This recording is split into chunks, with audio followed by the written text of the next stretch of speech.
Virtual book signing. I'm Daniel Weinberg, and as usual, we're here on the near north side of Chicago at the Abraham Lincoln Bookshop. And we appreciate your joining us this evening for another virtual book signing.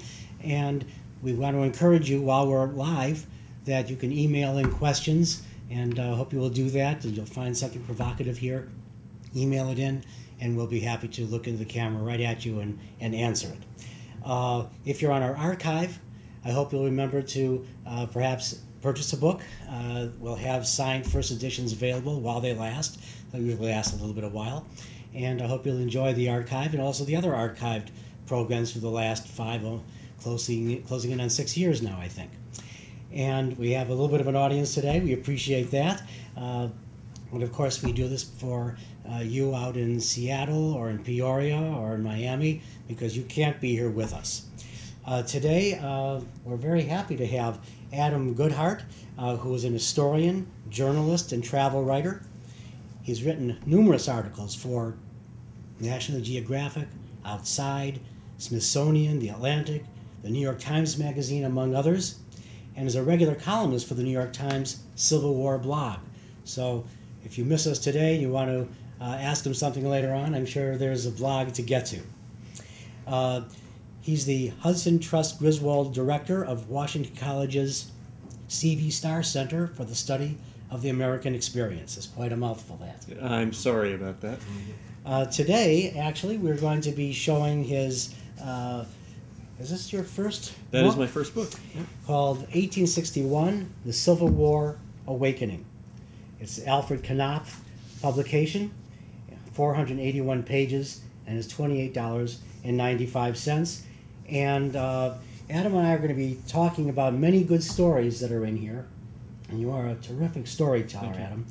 But one must read the book, really, to relish the narrative of history, the historical poetry. I think that's how you really put this book into that.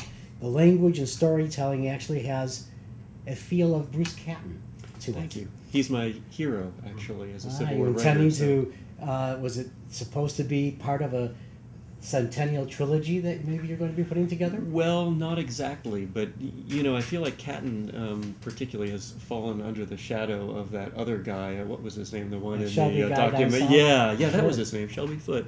And of course, Shelby Foote is a wonderful, wonderful writer. I actually went with one of my former students last weekend to the Balls Bluff battlefield near Washington. We sat on a fallen tree along the Potomac, and my student read aloud the incredible description by Foote of that terrible Were you battle. drinking bourbon at the same time? You know, we should have been. Actually, I do teach my students to drink mint juleps. That's one of the life skills that I try to give them in college. But I hope the dean isn't watching this. But No, anyway, but I am a great admirer of Bruce Catton, and I'm glad to see there seems to be a sort of renewal of interest in him around the sesquicentennial. Yeah, I think there is too, because he's still a classic writer, and you can go back to Alan Nevins. Yeah. Nevins is another hero of the mine. 8th volume. Yeah. And these are classic writers that are being supplanted by new writing, yes, which is interesting and good, but I hope we don't forget that past, because they were closer to the event. They had some of the people to speak to as well.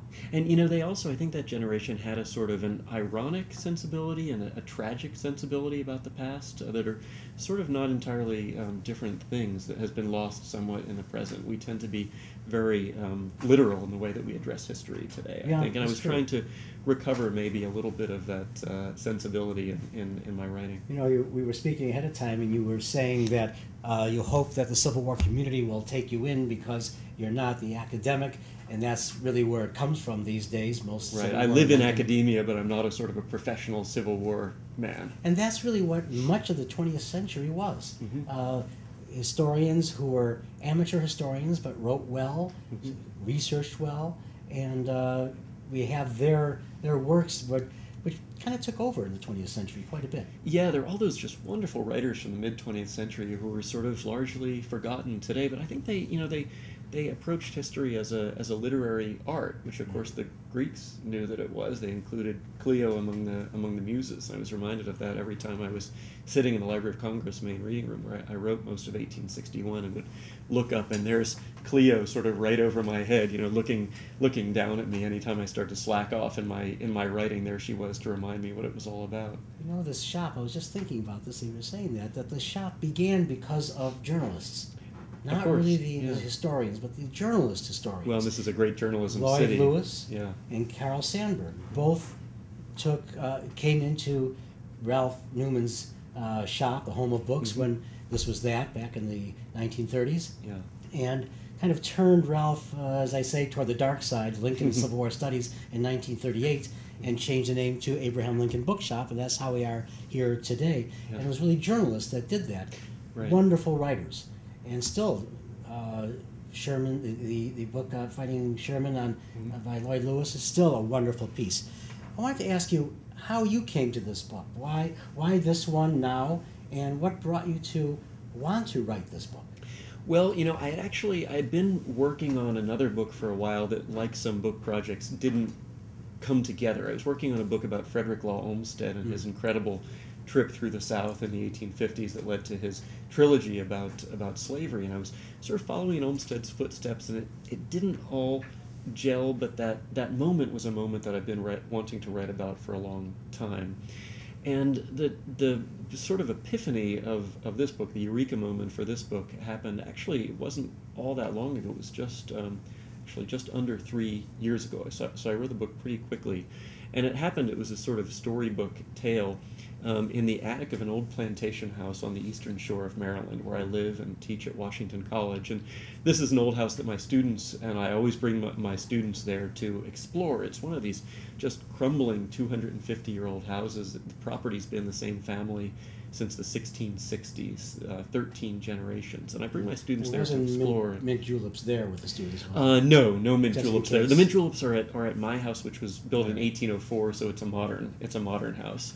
Although it has some Civil War stories associated with it. But I brought my students there, and to make a long story short, there's a sort of a treasure trove of family papers up in the attic that really had gone almost unread since the 19th century, many of which were still bound up in bundles just as they had been archived in the 1800s, and had a student who became very interested in a story about a U.S. Army officer in early 1861 who, according to the family's oral tradition, had to decide which side to join in the war. He went to write his paper about this man. We started rummaging around through these papers looking for documents related to him, pulled out a bundle of letters tied up with their yellow silk ribbon that clearly hadn't been undone in over a century, undid this ribbon, and inside was an extraordinary correspondence from this man stationed out in Indian Territory in the far west, writing to his family back east, trying to decide whether to join the Union forces or stay with the Union forces or join the Confederacy. And it just brought that moment alive for me, and I called my literary agent. I said, I want to write a book that's going to bring alive that moment of doubt and uncertainty and crisis. Well, there's a lot of that, certainly. And, of course, Robert E. Lee, I don't know if he had crisis or certitude, but at least he... That's debated right now. Debated, exactly. Yeah, I've been in that room in I Washington. was just there a couple of weeks ago, actually. Yeah, Isn't that they're wonderful? in the mansion at Arlington House. Yeah. Well, not Arlington House, but across from the Blair House, where Lee met Lincoln. Oh, right. Yeah, And, where he was offered. the offer was made. Yeah, but it's a wonderful room to be in. You really feel that moment inside there. There's a room in the Custis mansion the Custis Lee mansion across the river where Lee supposedly drafted his letter of resignation just afterwards. Well, I'm going to show something just right off the bat, and here are some electoral tickets and buttons, campaign buttons, that show each of the 4 candidates for president at the beginning of the in 60 of the campaign, and tell us what distinguished the various candidates and what they were trying to get across to the electorate. And tell us about that first. Well, you had first of all Lincoln, who did run on a Republican anti-slavery platform, and I think that's been somewhat minimized through the years with all the sort of debate over what was Lincoln's actual position on slavery. And I think a distinction that we've lost a bit today is the distinction between abolitionism and anti-slavery, and that was an important decision that many people made at the time. So while the Republicans disavowed being an abolitionist party, they embraced their anti-slavery role. So that was Lincoln. Actually, abolitionists of the day, Mhm. some of the leading ones did tell their cohorts, Yeah, Lincoln is not one of us. absolutely. Yet, they saw in him the anti-slavery feelings Yes. enough to back him in the campaign. Yeah, and you see really interesting changes. You see everything. Wendell Phillips, for example, of course, one of the leading abolitionists in Boston. And at the beginning of the campaign, he writes an article for the Liberator, and he puts a headline on it: "Abraham Lincoln, the Slave Hound of Illinois." And then, by the day after Lincoln is elected, he stands up in front of an audience in Boston. He says, "For the first time, the slave has cast a ballot for President of the United States." So he just completely turns around. So there were the Republicans, a very interesting and very divided party in some ways. And then, of course, there was... Well, they came through very many different venues. The Whigs, the Know-Nothings, the Democrats, That's right. They were really cobbled together. Yeah, this very strange sort of cobbled together coalition, which really all of the four parties were at the time. Well, you had the two Democratic candidates who were really one party, but there had been a schism within the party, and you had Stephen Douglas, who was the more moderate sort of northern Democratic candidate, and then you had Breckinridge, the vice president, who was the sort of more radical pro-Southern Southern Democratic candidate, and then there was Bell of Tennessee, who was the Constitutional Union Party candidate, who didn't really have much of a platform except to go around saying, "I stand for the Union and the Constitution and the Union," whatever that meant. And of course, Douglas, who had been in Lincoln's life for quite some time, and Yes, his had bête noire. popular sovereignty, exactly. Yeah. And a very interesting fellow unto his own self, frankly. Fascinating. His campaign was very interesting, too. Well, how did the various candidates campaign? Lincoln, of course, stayed home. Yes, Lincoln stayed home in Springfield, and he was completely mute, which is not as unusual as it might sound, because in the 19th century that was really thought of as what was the decorum of presidential campaigns. You were supposed to sit at home and just sort of look dignified, and the photographers and lithographers would come and make your portrait to send out across the land. His debates with Douglas were widely distributed, but he did not make any speeches. He didn't write any kinds of public letters or make statements at all. Douglas, on the other hand, did something sort of interesting. He, of course, was supposed to follow the same dictum that he wasn't supposed to go out on the campaign trail, but Douglas was an irrepressible talker.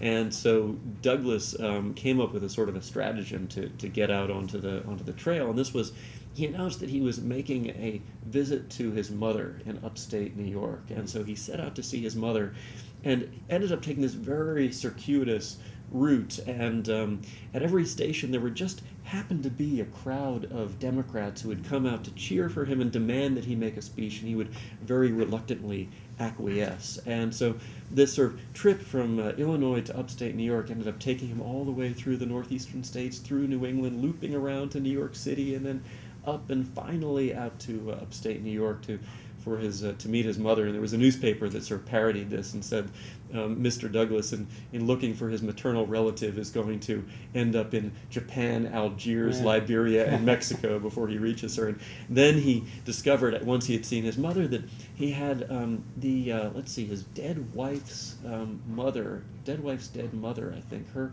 estate needed some attention down in North Carolina, which required an equally circuitous trip through the South, making speeches at every stop. And he was widely ridiculed for this, so it sort of backfired. He did go south as well. He did go south. He went into the deep South, actually. And at one point even had a confrontation with some of the citizens down there helping John Wilkes Booth. Yeah, that's right. And actually the sort of the climax of his campaign, unfortunately, was standing on a sort of a dock in Mobile, Alabama, a few days before the election, and there were so many supporters on this dock that it collapsed and threw him and all of his supporters into the water. It sort of symbolized the collapse of his ill-fated candidacy for president.